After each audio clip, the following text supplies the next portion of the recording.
श्री कृष्ण लीला संपूर्ण विवरण। श्री कृष्ण का जन्म और बाल लीला।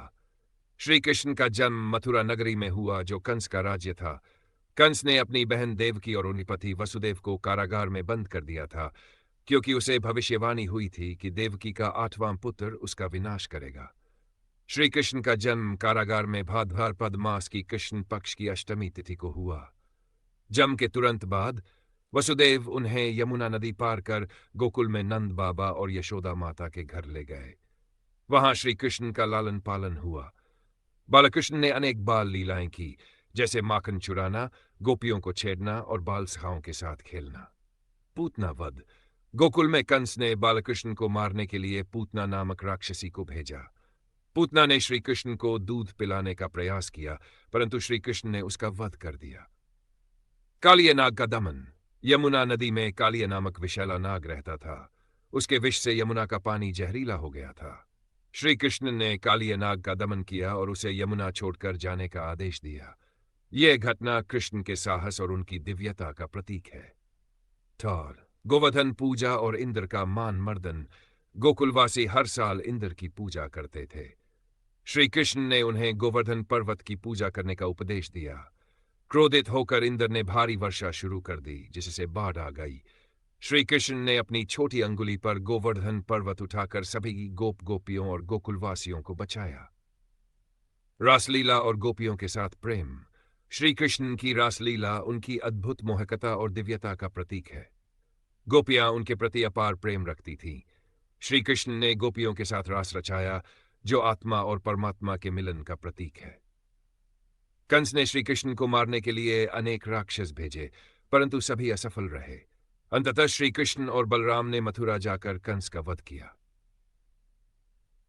द्वारका नगरी की स्थापना। कंस का वध करने के बाद श्री कृष्ण ने मथुरा छोड़कर समुद्र के किनारे द्वारका नगरी की स्थापना की। यह नगरी उनके शासकीय और आध्यात्मिक कार्यों का केंद्र बनी। महाभारत में भूमिका। महाभारत के युद्ध में श्री कृष्ण ने अर्जुन के सारथी बनकर कुरुक्षेत्र में गीता का उपदेश दिया। उन्होंने धर्म, कर्म और मोक्ष के गूढ़ रहस्यों को बताया। गीता का संदेश आज भी मानवता के लिए प्रकाश स्तंभ है। शिशुपाल वध। राजा शिशुपाल, जो श्री कृष्ण के चचेरे भाई थे, ने उन्हें बार बार अपमानित किया। जब शिशुपाल ने 7 बार कृष्ण का अपमान किया, तो श्री कृष्ण ने अपने सुदर्शन चक्र से उसका वध कर दिया। द्वारका लीला और अंत समय। श्री कृष्ण ने द्वारका में अपने वंशजों के साथ एक दिव्य जीवन बिताया, लेकिन यदुवंशियों के आपसी कलह के कारण उनका वंश नष्ट हो गया। अंत प्रभु श्री कृष्ण ने जंगल में ध्यान करते हुए अपने लौकिक शरीर का त्याग किया। श्री कृष्ण लीला संपूर्णता में हिंदू धर्म के गहन रहस्यों, प्रेम, भक्ति और धर्म की पुनर्स्थापना की गाथा है। उनके जीवन की प्रत्येक घटना अपने आप में एक महत्वपूर्ण संदेश देती है। यहां हम श्री कृष्ण की लीलाओं का और भी विस्तार से वर्णन करेंगे। श्री कृष्ण का जन्म। कारागार से लेकर गोकुल तक कंस ने देवकी और वसुदेव को कैद कर रखा था और उनकी संतान को मारने का प्रयास किया। जब श्री कृष्ण का जन्म हुआ, तो दिव्य चमत्कारों ने उनका मार्ग प्रशस्त किया। कारागार के ताले स्वतः खुल गए और वसुदेव ने नवजात कृष्ण को यमुना नदी के पार गोकुल पहुंचाया। यमुना नदी ने अपनी धाराओं को शांत कर दिया और शेषनाग ने उन्हें बारिश से बचाने के लिए अपनी फन का छत्र बना दिया। गोकुल में यशोदा और नंद बाबा ने श्री कृष्ण को बड़े प्रेम से पाला। यहां उनका बाल्यकाल विभिन्न चमत्कारों और दिव्य लीलाओं से परिपूर्ण था। बाल लीलाएं। नटखट कृष्ण की मोहकता। माखन चुराने की लीला। श्री कृष्ण का माखन चुराना उनकी नटखटा और गोपियों के प्रति प्रेम का प्रतीक है।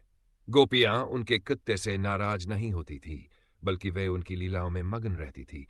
माखन चोरी का यह प्रसंग दिखाता है कि श्री कृष्ण साधारण लोगों के बीच सहज रूप से घुल मिल जाते थे। यमलार्जुन उद्धार। गोकुल में श्री कृष्ण ने यमलार्जुन नामक 2 वृक्षों का उद्धार किया। ये वृक्ष वास्तव में धन के देवता कुबेर के पुत्र थे, जिन्हें एक ईशी के श्राप के कारण वृक्ष बनने का दंड मिला था। श्री कृष्ण ने उन्हें मुक्ति प्रदान की, सखियों के साथ खेलकूद। गोकुल में श्री कृष्ण अपने सखा सखियों के साथ खेलते थे। वे गायें चराने जाते, बांसुरी बजाते और बाल सुलभ आनंद में लीन रहते। उनकी बांसुरी की मधुर ध्वनि से गोप गोपियां और गायें मंत्रमुग्ध हो जाती थीं। असुरों का गोपियों की रक्षा के लिए श्री कृष्ण की लीला। पूतना नामक राक्षसी श्री कृष्ण को मारने के लिए आई थी।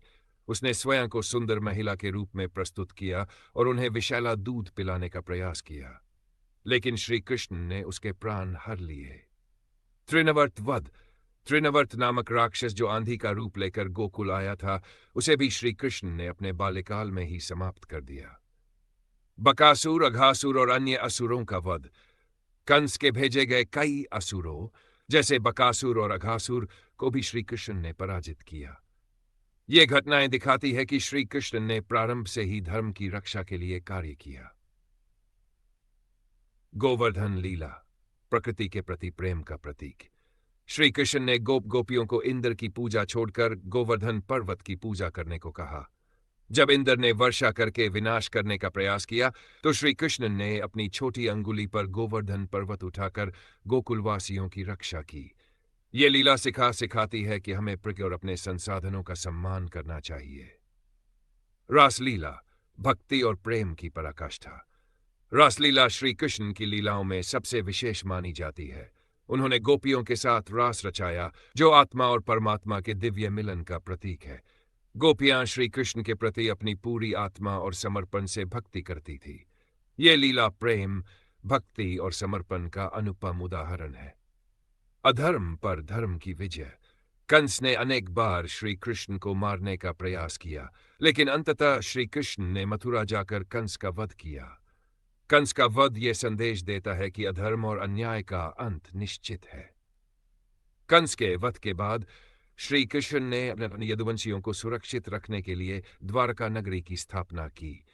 यह नगरी समुद्र के किनारे स्थित थी और अपनी सुंदरता के लिए प्रसिद्ध थी।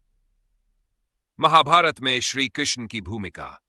अर्जुन को कृष्ण को गीता का उपदेश। महाभारत के युद्ध में श्री कृष्ण ने अर्जुन को धर्म, कर्म और मोक्ष का उपदेश दिया। उन्होंने अर्जुन को समझाया कि जीवन में अपने कर्तव्यों का पालन करना ही सच्चा धर्म है। भीष्म, द्रोण और कर्ण के वध में योगदान। महाभारत युद्ध में श्री कृष्ण ने पांडवों का मार्गदर्शन किया। उन्होंने अर्जुन को कर्ण, द्रोणाचार्य और भीष्म पितामह के वध के लिए प्रेरित किया। धर्म और अधर्म का संघर्ष। महाभारत की कथा धर्म और अधर्म के संघर्ष का एक उत्कृष्ट उदाहरण है। श्री कृष्ण ने पांडवों का साथ देकर धर्म की स्थापना की। श्री कृष्ण का अंत समय। द्वारका के विनाश के बाद श्री कृष्ण जंगल में ध्यान में लीन हो गए। एक शिकारी ने गलती से उन्हें तीर मार दिया, जिससे उनका लौकिक शरीर समाप्त हुआ। यह घटना दर्शाती है कि अवतार भी अपने कार्य समाप्त होने के बाद इस संसार को त्याग देते हैं। श्री कृष्ण की लीला का संदेश। प्रेम और भक्ति। गोपियों के प्रति श्री कृष्ण का प्रेम अद्वितीय था। यह आत्मा और परमात्मा के बीच की भक्ति का प्रतीक है। धर्म की स्थापना। हर लीला के माध्यम से श्री कृष्ण ने धर्म, सत्य और न्याय का पालन किया। कर्मयोग। गीता के उपदेशों में कर्मयोग का महत्व बताया गया है। अगर आप श्री कृष्ण लीला का विस्तार बहुत गहरा और अनंत है। उनके जीवन की प्रत्येक घटना धर्म, भक्ति और जीवन के मूलभूत सिद्धांतों को समझाने के लिए एक प्रेरणा है। आइए इस अद्वितीय जीवन को और गहराई में जानने का प्रयास करें। श्री कृष्ण की जन्म कथा का महत्व। श्री कृष्ण का जन्म एक ऐसे समय में हुआ जब अधर्म अपने चरम पर था। कंस, जो अपनी शक्ति के मद में चूर था, मथुरा का क्रूर शासक बन चुका था। उसने न केवल अपने लोगों पर अत्याचार किए, बल्कि देवताओं और ऋषियों का भी अपमान किया। श्री कृष्ण का जन्म केवल कंस का विनाश करने के लिए नहीं, बल्कि धर्म की पुनर्स्थापना के लिए हुआ था। योगमाया का प्रबंध। श्री कृष्ण के जन्म के समय योगमाया ने भूमिका निभाई। वसुदेव ने जब श्री कृष्ण को गोकुल पहुंचाया, तब योगमाया ने देवकी की कन्या के रूप में जन्म लिया और कंस को भ्रम में डाल दिया। यमुना का समर्पण। जब वसुदेव श्री कृष्ण को लेकर यमुना नदी पार कर रहे थे, तो नदी ने अपने जल को कम कर दिया और उन्हें पार जाने का मार्ग दिया।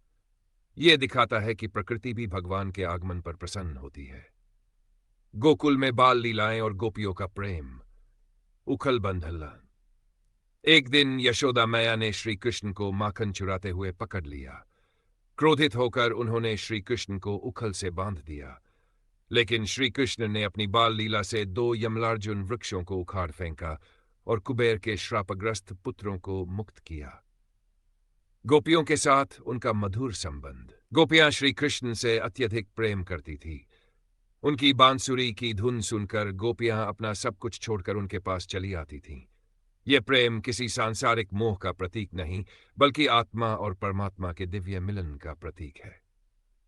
माखन चुराने की कथा। श्री कृष्ण का माखन चुराना और गोपियों को चिढ़ाना यह दिखाता है कि भगवान अपने भक्तों के साथ कैसे हंसी खुशी और प्रेमपूर्ण संबंध स्थापित करते हैं।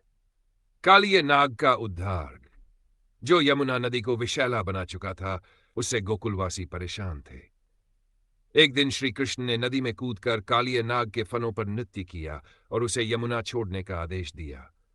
ये कथा ये दिखाती है कि भगवान अपने भक्तों की हर समस्या का समाधान करते हैं। अक्रूर का आगमन। कंस ने जब श्री कृष्ण और बलराम को मथुरा बुलाने का आदेश दिया, तब अक्रूर ने गोकुल जाकर उन्हें संदेश दिया। अक्रूर को भगवान के दर्शन का सौभाग्य मिला और उन्होंने उनकी महिमा का गान किया। कंस के अत्याचार का अंत।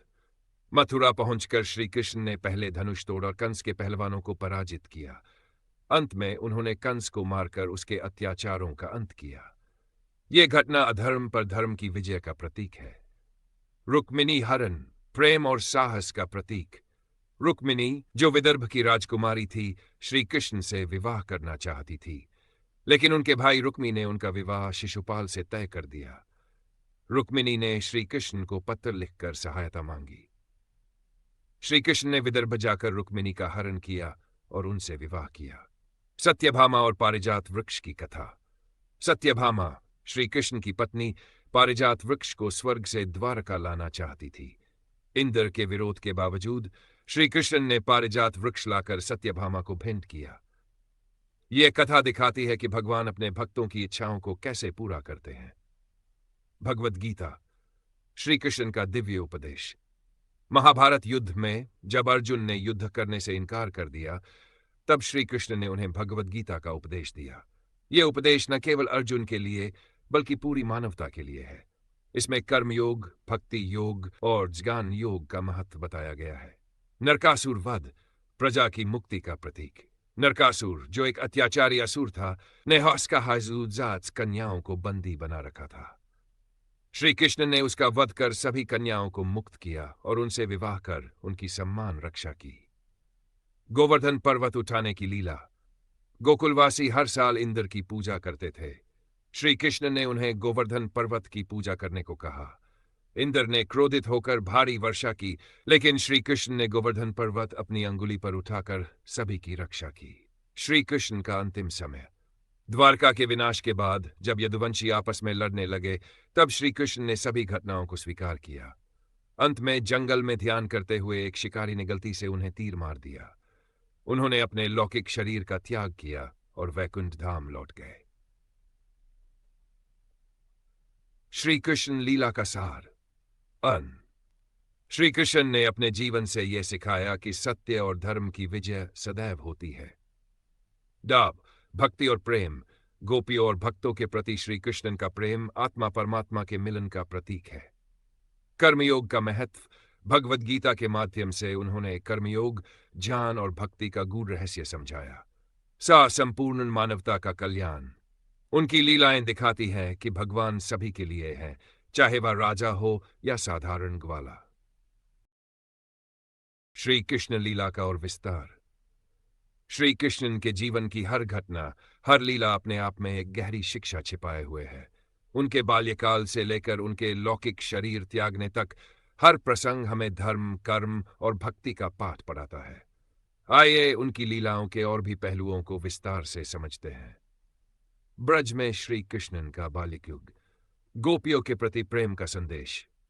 गोपियां केवल ब्रज की महिलाएं नहीं थी, बल्कि वे प्रतीक थी आत्मा की, जो परमात्मा के प्रति समर्पित होती है।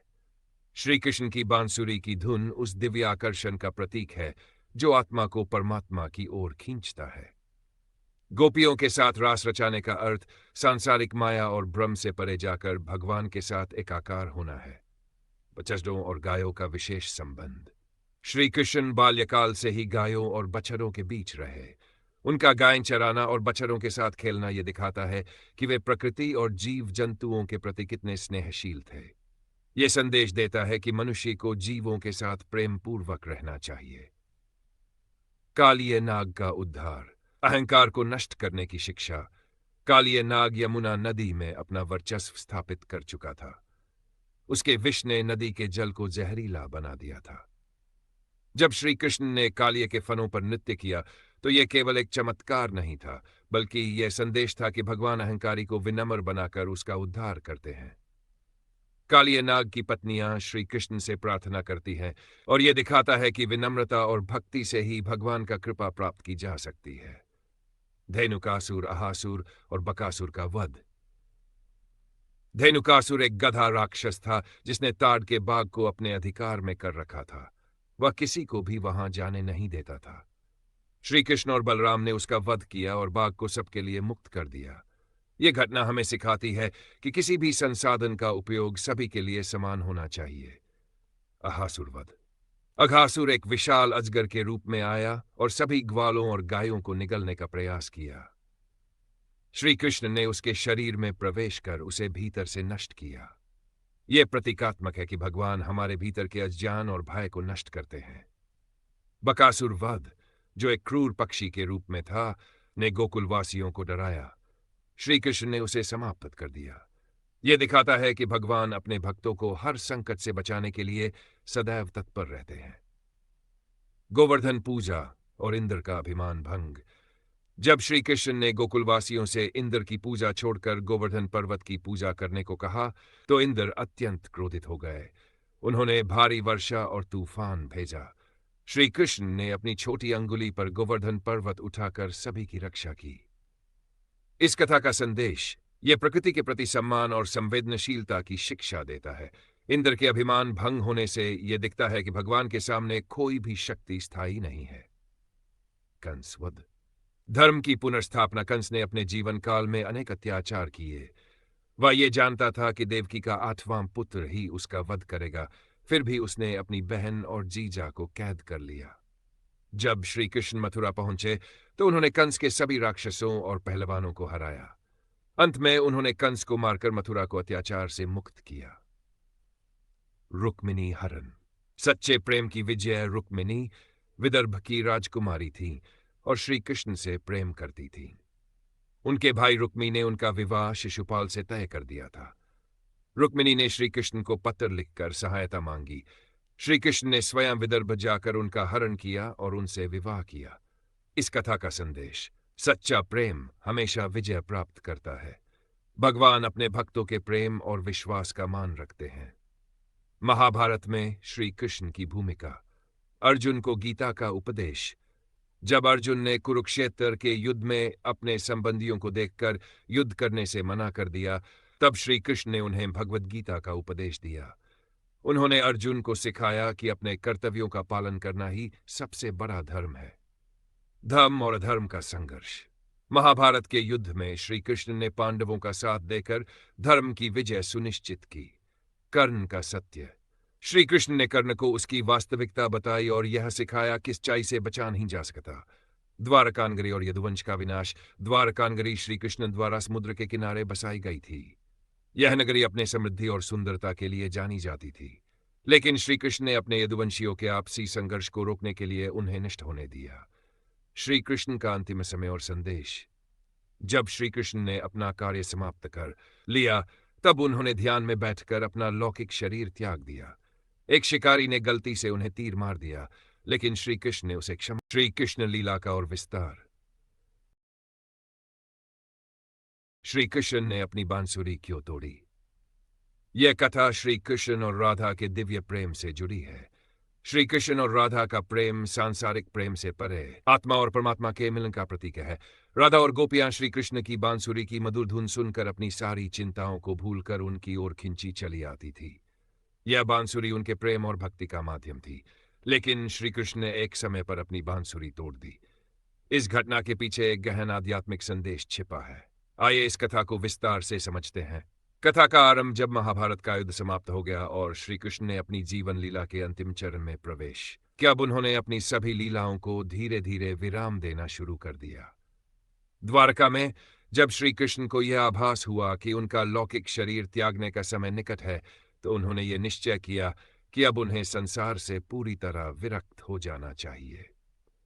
राधा के वियोग का कारण कहा जाता है कि जब श्री कृष्ण ने गोकुल छोड़ा था, तब राधा और गोपियां उनके वियोग में अत्यधिक दुखी हो गई थी। राधा ने अपने जीवन को श्री कृष्ण की यादों में समर्पित कर दिया था। श्री कृष्ण जानते थे कि राधा और उनके बीच का प्रेम सांसारिक नहीं बल्कि दिव्य था। राधा और श्री कृष्ण की अंतिम भेंट के समय राधा ने उनसे कहा, प्रभु, मैंने हमेशा आपकी बांसुरी की धुन में अपनी आत्मा को पाया है, लेकिन जब आप ये बांसुरी बजाते हैं तो मैं और अन्य गोपियां आपकी ओर खिंच जाती है। अब जब आप संसार से जाने वाले हैं तो मैं नहीं चाहती कि ये बांसुरी हमें और विचलित करे। बांसुरी तोड़ने का निर्णय। राधा की इस प्रार्थना को सुनकर श्री कृष्ण ने अपनी बांसुरी को तोड़ने का निर्णय किया। उन्होंने कहा, राधे, ये बांसुरी केवल तुम्हारे और मेरे प्रेम का प्रतीक है। जब तक ये मेरे पास है, यह तुम्हारी और गोपियों की स्मृतियों को ताजा करती रहेगी। अब समय आ गया है कि मैं इसे त्याग दूं। इसके बाद श्री कृष्ण ने बांसुरी को यमुना नदी में विसर्जित कर दिया। यह घटना दर्शाती है कि भगवान अपने भक्तों के साथ उनके प्रेम और भक्ति का सम्मान करते हैं। कथा का आध्यात्मिक संदेश। त्याग का प्रतीक। श्री कृष्ण का बांसुरी तोड़ना यह दिखाता है कि जीवन के अंतिम चरण में व्यक्ति को हर प्रकार के सांसारिक सुख और मोह से मुक्त हो जाना चाहिए। दिव्य प्रेम का पूर्णता। राधा और श्री कृष्ण का प्रेम संसार के सभी बंधनों से मुक्त था। बांसुरी के तोड़ने का अर्थ यह है कि अब उनके प्रेम को किसी माध्यम की आवश्यकता नहीं थी। अहंकार और आत्मसमर्पण। बांसुरी का त्याग यह संदेश देता है कि भगवान को प्राप्त करने के लिए हमें अपना अहंकार और सांसारिक आसक्तियों को त्यागना होगा। सार अनित्य संसार। यह घटना यह भी सिखाती है कि इस संसार में कुछ भी स्थायी नहीं है। भगवान भी अपनी लीलाओं को समाप्त करके संसार को अलविदा कह देते हैं। क्या हुआ बांसुरी तोड़ने के बाद? बांसुरी को यमुना में विसर्जित करने के बाद श्री कृष्ण ने द्वारका के विनाश और यदुवंश के अंत को स्वीकार किया। उन्होंने ध्यान लगाकर अपना लौकिक शरीर त्याग दिया और वैकुंठ धाम चले गए। श्री कृष्ण की बांसुरी केवल एक वाद्य यंत्र नहीं थी, बल्कि यह प्रेम, भक्ति और दिव्यता का प्रतीक थी। लेकिन जब समय आया तो उन्होंने इसे भी त्याग दिया। यह घटना हमें सिखाती है कि जीवन में हर चीज, चाहे वह कितनी भी प्रिय क्यों न हो, एक समय पर छोड़नी पड़ती है। यदि